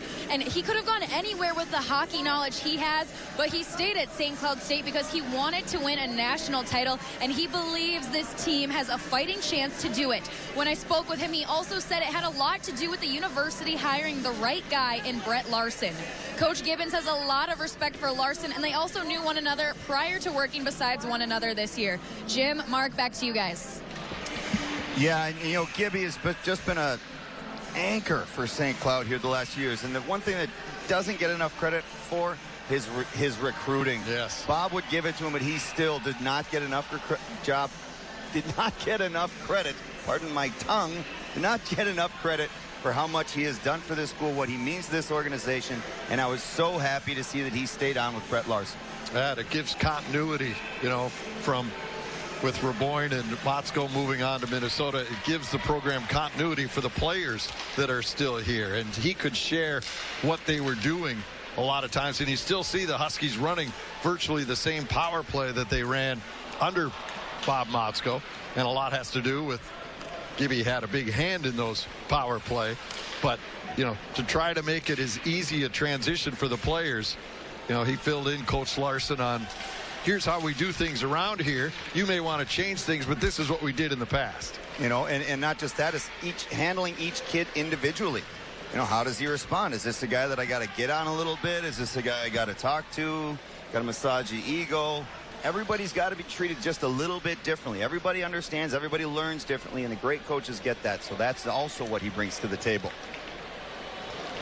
3-3 here, 13:40 left to go. Icing here against Denver, and so the faceoff will come back down into the Pioneer zone. It looks like both teams are a little bit tired, I think. Well, they've been working hard. Hard-fought battle. They have played very hard. All 5 periods, both benches. Might have a little bit to do with a lot of special teams, too. Special teams allow your big boys. That's a lot more minutes for your big boys. And now where you're looking to lean on them in the third, they're not going to quite have the jump they had in period 1 Friday night. Jackson rolls it in behind. Mitchell picks it up there. And the Pioneers get it out to center. And now they'll be able to get the line change that they wanted. Lizotte plays it ahead. As they change the defenseman, the forward line stays out. Huskies, they'll come across the line, and then it was poke checked away at the last second. Long shot, follow-up backhander by Walker is blocked. He tries to get it out front. It's at the side of the net. Jackson gets knocked down. Schultz, though, keeps it alive. Here's Ryan Poehling working his way through traffic. Dumps it to the near side. Lizotte throws it in front. Blocked there. Rebound pushed all the way down, and this will be another icing call as the puck's on edge, and it'll make it to the goal line. And you talk about the goaltending in this series, and especially tonight, Mr. Cooley and Mr. Rennick have been rock solid. Rennick has had to make some tough saves, and he stood up for his team. Devin Cooley is out of his mind right now, some of the saves he is. Good luck. Whoever has to pick the save of the game, good luck. Meyer at the far point, plays it in behind. Blake Lizotte with it there. Tried to bring it back to Bushy, but it's poked by him. Denver now will make a change as they were caught on that icing. Lizotte trying to catch him in the change. Shot was blocked there, is following up. Huskies couldn't get it through to the net. Henches with that opportunity. Now Bushy plays it down low. Lizotte with it there. Gets caught by McClellan. Stick gets caught in him. And Denver puts it back out. Huskies put it in. Now it's finally dumped out to the neutral zone. Henches drops it back to Bushy. He'll bring it around to Meyer, pair of freshmen on the back end.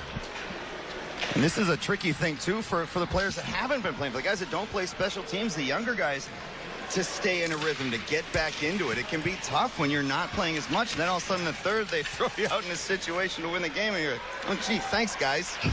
Here's a centering pass in front. Fitzgerald, oh, he's robbed again by Cooley, who had lost his goal stick, but still was able to extend his right pad across the goal line to make the save. Out of his mind. I mean, and he's sticking with it. He's following the puck. They're spectacular saves. Even though they're desperation, he sees the play. Like, he's following that puck over. What a spectacular save. Have a night, Devin Cooley. This game could be 10-3 so easily. He's stopped 32 of 35 so far.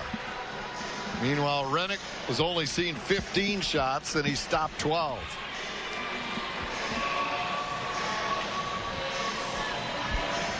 Kevin Fitzgerald on the face-off. Now, not all his fault either. That could make it look like Rennick hasn't been playing well. There was back door. There was a couple he didn't have a chance on. And Ashawn couldn't hold it in. Nick Poehling sends it back in, and the Huskies will go back to work. Here's a long shot. Hit a leg out front. Puck goes to the corner. Jack Poehling with it there. The zone time tonight again by St. Cloud has been remarkable, how long they've been able to pin Denver in their own end. And Denver doing a great job just battening down the hatches. Now Ashawn dances in. Puts it right in front. Fitzgerald scores! And the Huskies are back out in front. Finally, and the relief.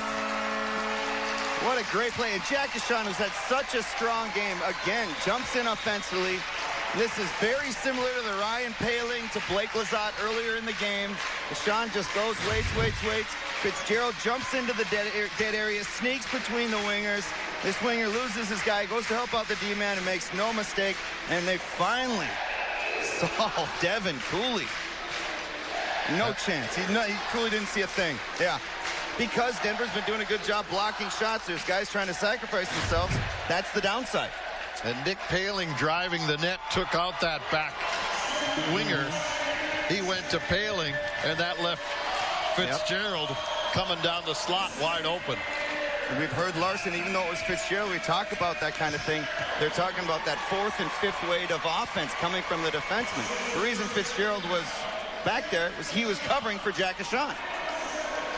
And St. Cloud State defensemen so far this year, second in the country in points. They've racked up 34 points, including an NCAA best 30 assists coming into tonight. And here's another one here. They have forwards, offensive players' mindsets once they get below the top of the circles, and I love it. That is so scary for teams to have to defend, to have in the back of your mind. Those wingers up high, afraid to lose their man, and then all of a sudden when the defenseman is below the goal line, it can create confusion on the wingers. Well, which one's my guy? One of them's a defenseman, one of them's a forward. Things like that happen. So the Huskies have come back from a 2-goal deficit again here tonight. Now have the lead with just about 10 minutes left in the period. Here's Brodzinski, gives to Newell, throws it on goal. Cooley gobbles it up, and he'll hold for the faceoff. So the Huskies have come back with 4 of the last 5 goals, including Kevin Fitzgerald, his 3rd of the season, to put St. Cloud up by 1.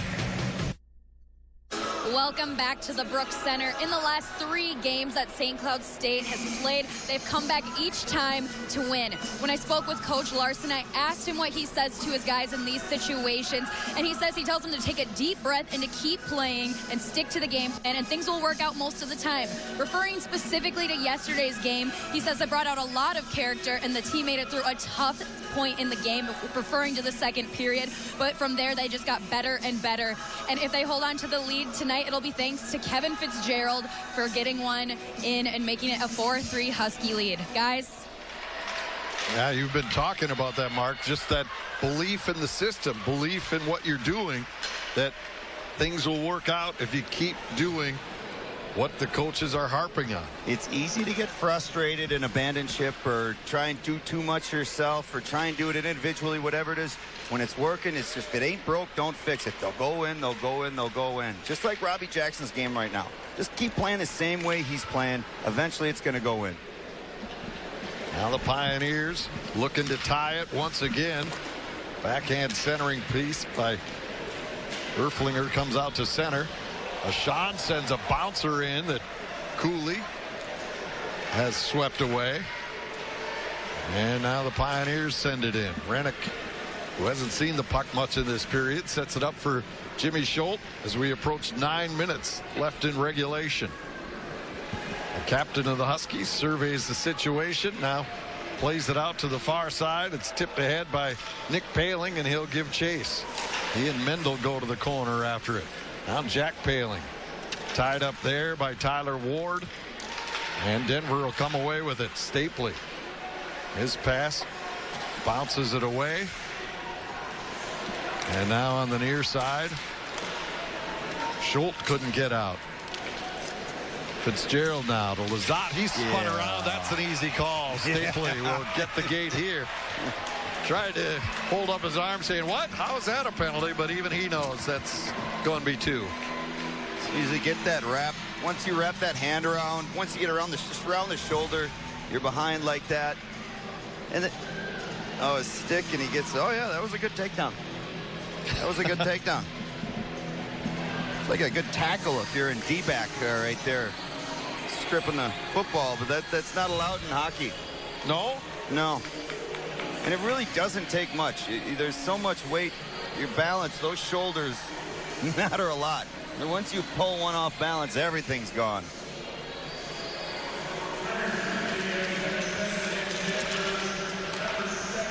Off the face-off, Pioneers battling in the corner. This is St. Cloud's 8th power play of the night, 2 for 7 to this point. Lucas Savages coming in shorthanded. And all these power plays, they just, yeah, they weigh on St. Cloud's big players, but it's a lot easier to play offense. It weighs way more on the Denver's players to come back and keep killing all these penalties night after night, period after period, especially Saturday night. It just weighs on the legs, and Cooley's as well. Absolutely. Here's Paling. Now to Schultz. Dishes off Jackson. Back to Schultz. Tried to fake the shot and accidentally pushed the puck forward, and that allowed McClellan to get it out.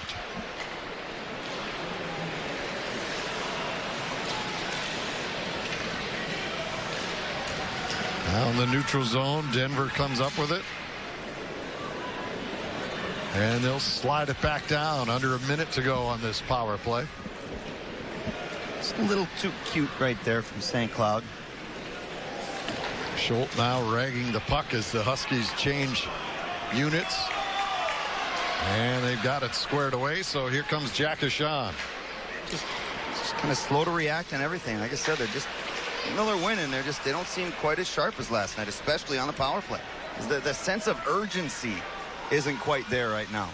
And that could have a lot to be because they're really tired. Benson waits for it there, puts it in behind, gets by Walker, kicked around to the near side. Perbix in from the point position, double teamed. Still though, maintains possession, shovels it in deeper. Right there, there's only 1-2 St. Cloud guys. Rule of thumb on the power play: outnumber the puck. If the puck's up in the air, they have the puck. One guy, we have two guys. They have two guys, we have three guys. Three guys, four guys. You always outnumber the puck, and there's just one guy doing all the work. Hence the reason they just couldn't quite get it set up at all. Denver back at full strength. It's still a one-goal game. An insurance goal there would have been nice. Yeah, and Denver on the flip side has been doing that. They're doing a great job on the penalty kill. Now, are they going to still have enough energy to go down and play offense after 6 periods? Benson, and a lot of penalties tonight. Benson held it there long enough for Nick Paling to come on the ice on a line change. Now Newell with it in the corner. You can see Benson was looking up to see if the change had been made yet before he kicked it free. Long shot from the point, deflected, rebound. Nick Paling on the doorstep, and Cooley has it with the glove, and he covers. Just stays with the puck. He's just seeing it. It's like a beach ball tonight. Great job by excuse me, fucking swallowed a bug, by Mr. Perbix. Great job by getting it through there.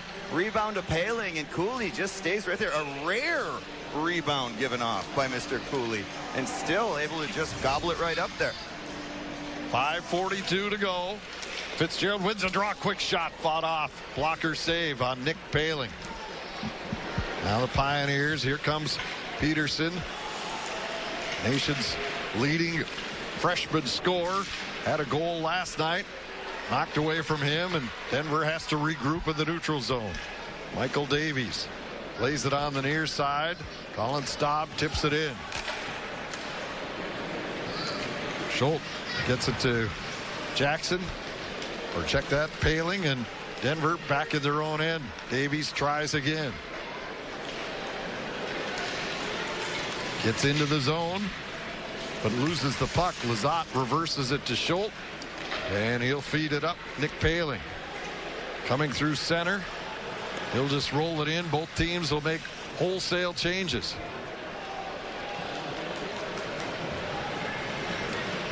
Demon waiting for it there. Long pass tipped in by Luco Savages. 4.5 left in regulation. Backhander, rebound in front. Lucas Savages denied by Rennick. Paling back the other way for St. Cloud. Rennick wanted to throw his hat in the ring for save of the night now. Now the Pioneers come back. Finlay lost it. Huskies put it right back in. Valuable seconds ticking off the clock. Back in, Stapley drives his shot. Rennick the save. Lizotte bumped along the far wall. Lucas Savages stood up and dropped by Jimmy Schultz. And the Huskies get it out to center. Jackson put it too far ahead for Lizotte. And Denver will pick it up. I'm all for playing smart with a few minutes left with the lead in the third period. When it's a 1-goal lead, I don't like just sitting back. Let that team get momentum. Keep your foot on the gas. Keep playing for that next goal. You obviously want to play smart, but still get down there, get it below, get it 200 feet. Force them to play this next 3.5 minutes below Cooley.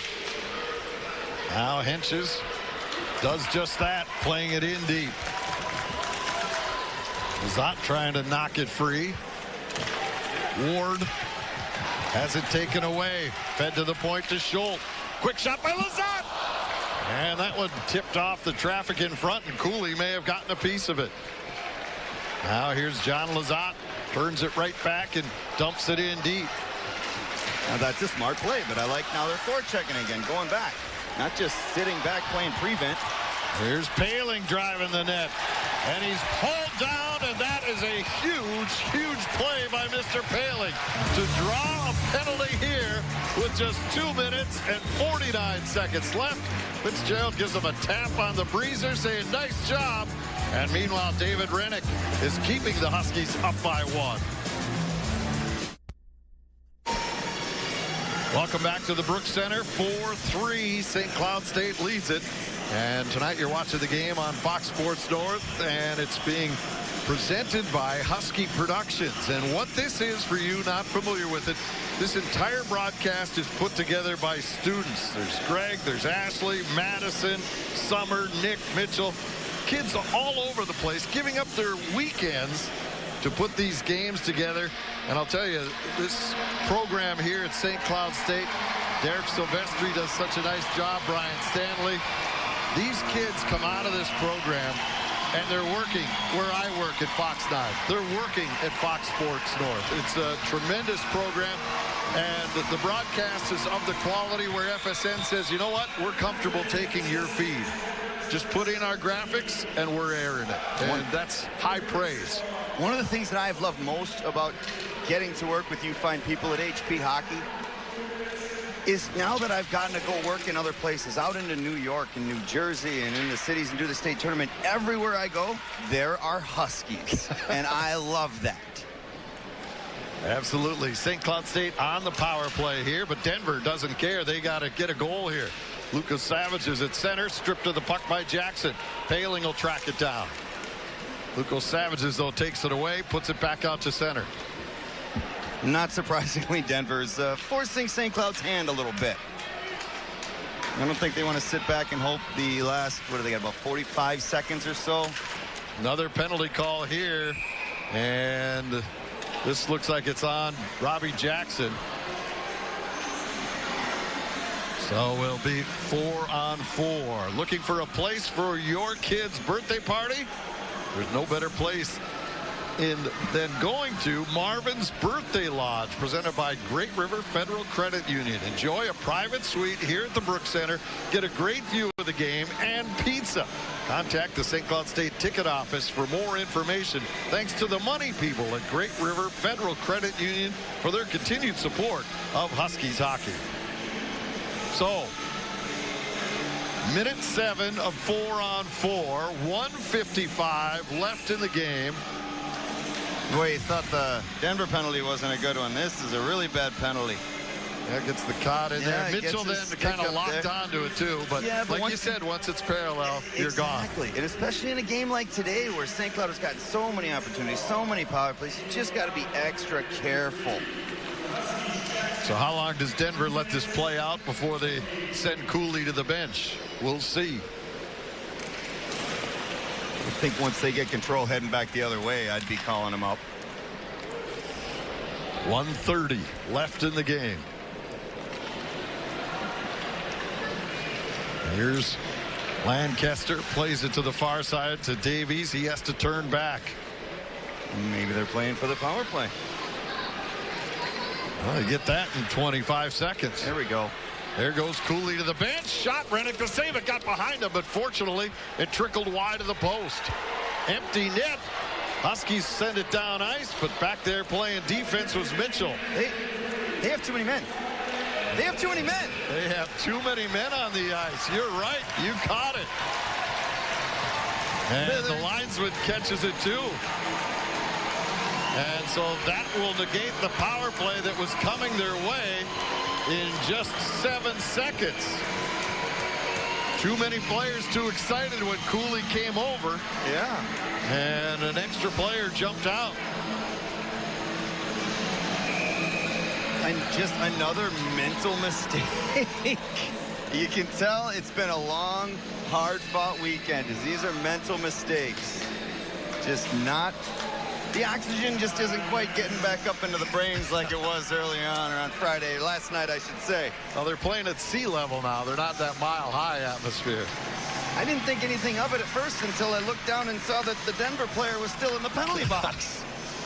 All right, after this series with Denver, the Huskies will stay home here at the Brooks Center next week against Bemidji State. You can get tickets for that November 16th and 17th or watch on television. Then after a week off, they head to Ohio to take on Miami November 31st and December 1st.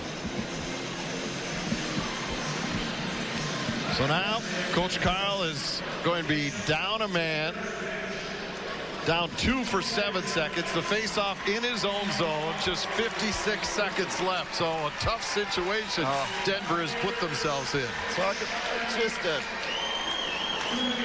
a roller coaster of emotions. Thinking, oh, hey, boys, we got a good opportunity here. Just under a minute of a power play. And it doesn't get any easier for Denver after this. They go to Duluth to take on the top-ranked Bulldogs on the 16th and 17th, and then Providence comes in. I think they're in the top 10, maybe even top 5 are the Friars, and that is November 23rd and 24th. So it's going to be a tough road for the Pioneers. It'll be a tough weekend for them, of course, going into UMD, but I hope UMD does not take this team lightly. They're going to make them earn it. No doubt about it. They've played well this weekend. Now Denver is 4-on-4 once again. There goes Cooley to the bench. Lizotte couldn't get it ahead to Blake Lizotte. And now we get a whistle and another penalty. Tripping is the call here. And they're filling up the stat sheet now. Couldn't really see it from our angle because of the boards, but the giveaway was Lizotte dropping his stick. No, it wasn't me. I didn't have it. I didn't have my stick. Going for the. Yep. You got to get the puck first. If he gets the puck first, that's different. But he takes the feet right off from under. That's an easy call. So now the Pioneers with the advantage here, as they have a 5-on-3 here for 30 seconds. Back to Mitchell. All of a sudden, this has gotten dicey. Here's Stapley. Top of the circle. Mitchell. Down low to Peterson. Centering pass. Bounces off Lukavicius, and the Huskies send it all the way down. No icing because they're shorthanded. Denver's got to hurry. Mitchell, long pass. Peterson across the line. Curls back. Winds up. Feeds it across the one-timer. And it went off. Gutman's stick flutters to the corner. And there's the end of the game. The Huskies have swept Denver. The final 4-3. And so St. Cloud remains perfect in the NCHC as we get a little conversation between the teams. But the referees pull the combatants apart, and the fans celebrate another great performance by St. Cloud State as they remain atop the NCHC, alone in first place. And they now stretch their NCHC regular season unbeaten streak to 15 games going back to last year. Wow, that's incredible. Boy, and I tell you what, for Denver, Emilio Peterson makes a beautiful play with 1 second left to Gutman, the right guy. He's been red hot all weekend, has the game on his stick, and he just fans on it. That one, those are tough. That's where you got to remember short memory. Forget about it and move on. Don't lose sleep over it like he's probably gonna. Yes, he probably will lose sleep over this. But here we are again. We talked about it last night. I'm sure they talked about it last weekend.